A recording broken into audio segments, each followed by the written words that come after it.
one of these days, either I have the money to afford some professional work, or I'll gain the know-how to make some videos utilizing uh,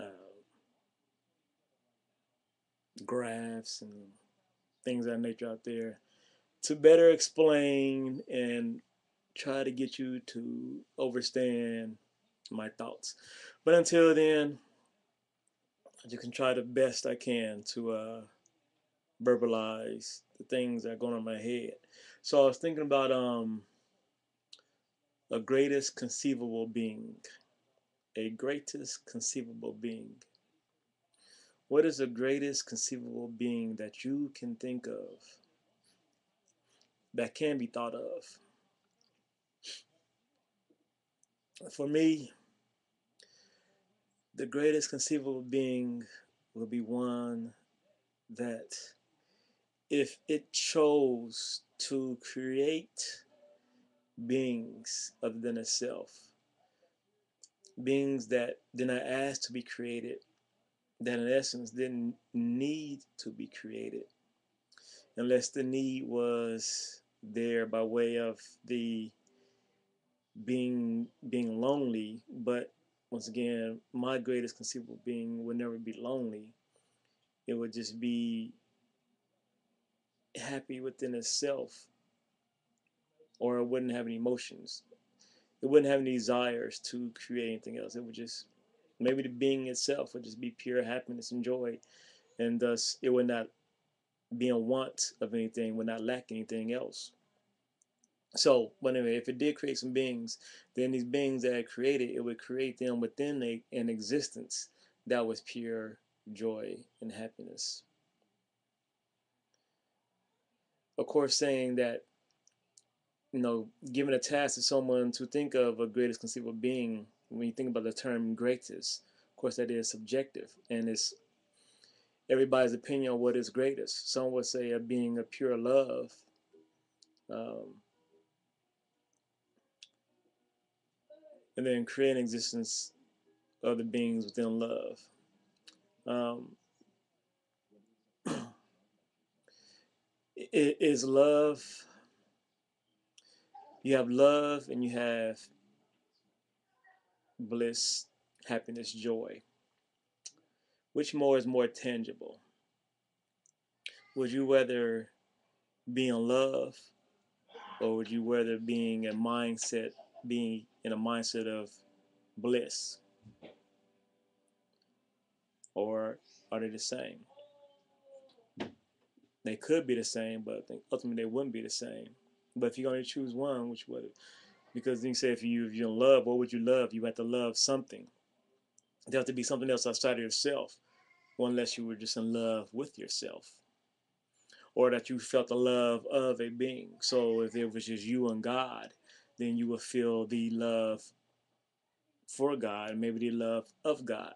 The love, that the God's love is so great that you would feel His love, that it would actually put inside of you its love for you, and you would feel that.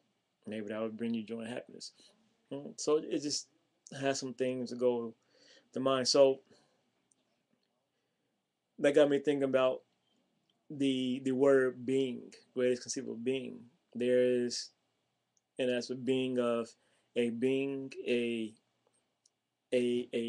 creature, if you will, a life form, that being. And then there is the being of being, the state of being. So the greatest conceivable being is the greatest conceivable state of being something, being somewhere, being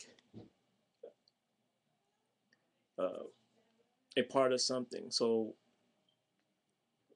then I started to think that being is one and the same. There is the being of a being, a God, a being, and that God would be that God would be the being, the existence, that all existence will come from a God.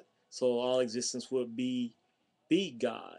And so it would be one and the same, being, a being, an entity and the state of that entity where it is being in existence in a dimension of a realm. And then I started maybe think of our existence. Oh, then well actually I started thinking, well, okay, yeah, there's our existence, right? And within our existence, we know there's pain and suffering. And so my idea of being, my greatest conceivable being, must not exist because my state of existence is not one of pure joy and happiness. I experience suffering and pain, and I see others around me experience suffering and pain. And so I can relate, I believe I can relate, because I see them acting in a manner that I have acted in. I see them crying as I have cried. I see them, other people, see you getting angry as I have been brought to anger. So I believe I can relate to the pain that you are, or it appears that you're suffering, going off my own experience, going off the fact that we appear to be the same. We're the same beings. We're human beings, Homo sapiens. We may be different in some aspects of our form and feature. Um, may be different in something within us, inherently in our DNA, but ultimately we are the same in that we are beings within this realm, within existence, this dimension, whatever it is, this exists, pain and suffering. We need to eat, sleep, we die, blah, blah, blah, blah. Um, so the God I can perceive doesn't exist. But maybe there is a God, my ideal God, my greatest conceivable God. Maybe it exists somewhere else. Maybe there are gods. And so my God exists, but it doesn't exist within this realm, this dimension. That is a different, it's a different one.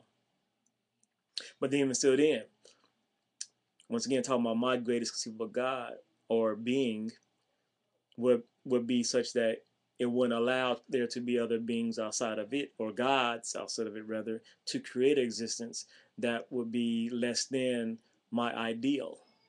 You know what I'm saying? My God would be one of pure bliss and happiness. Will create nothing but pure bliss and happiness. With anything that would create outside of itself would be within pure bliss and happiness. So when I allow for another God or something that could create something that could be considered a God, that could create a realm, a dimension, an existence, and it will allow, and my God will now allow it to create an existence with pain and suffering. So my God would eliminate those. Then I started thinking about, well, I guess really if we look at our existence and realm, maybe our existence, how we exist within our realm, our dimension, whatever it is really indicative of the characteristics of the God that exists. So the God that does exist, if we hold that there is a God, if there is a God, then this God is seen and shown by way of our existence. The God exists as a God of pain and suffering, some happiness, some joy, sorrow, indifference, all that we can experience are characteristics of God.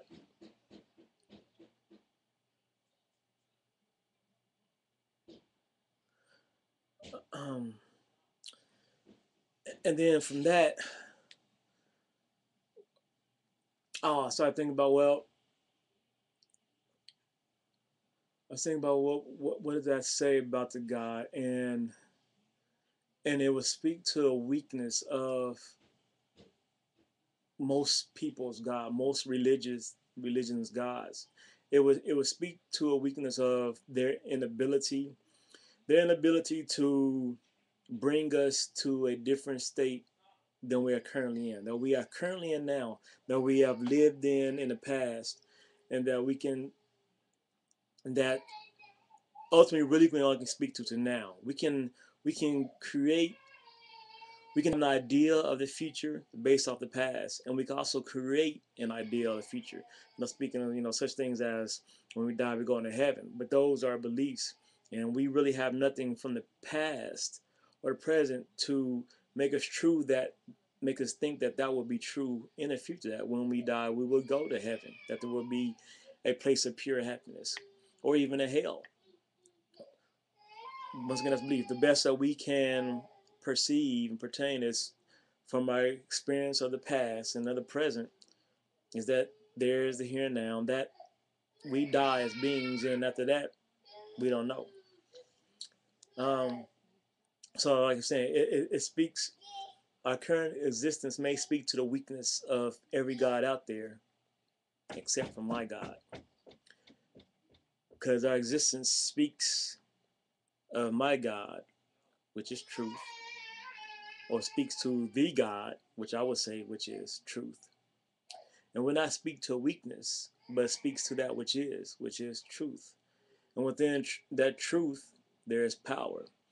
For there is the truth of all that has happened. There's a truth of now. There's a truth of what is going to happen in the future. There's a truth of what could happen in the future. There's a truth of the ability to hold a belief, an ideal of the future. There's a truth of all that we know. There's a truth of what we don't know. There's a truth of everything that we understand, understand, and understand. And there's truth of that which we don't. There's a truth of the mystery, and there's the truth of the knowledge. But ultimately, it all speaks to the one God, the one true God, which is truth. The truth of our flaws, which may not be flaws, our powers that we have not tapped into, the truth of what is possible. Because we look at what is, we look at the greatness of that which is, the the there's a word for it, the weirdness, if you will, of what is, and looking at the weirdness of what is, the truth of what is, it allows us to actually perceive of the truth of what could be. And does any other God really speak like that? Speak like that? My God speaks truth. What does your God speak? Your God, you say your God has written a holy book, has left behind words.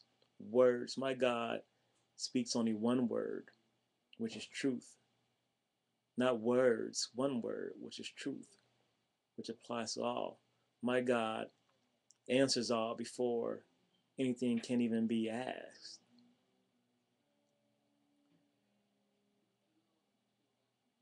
So, my greatest conceivable being a being, and being a state of being, is truth.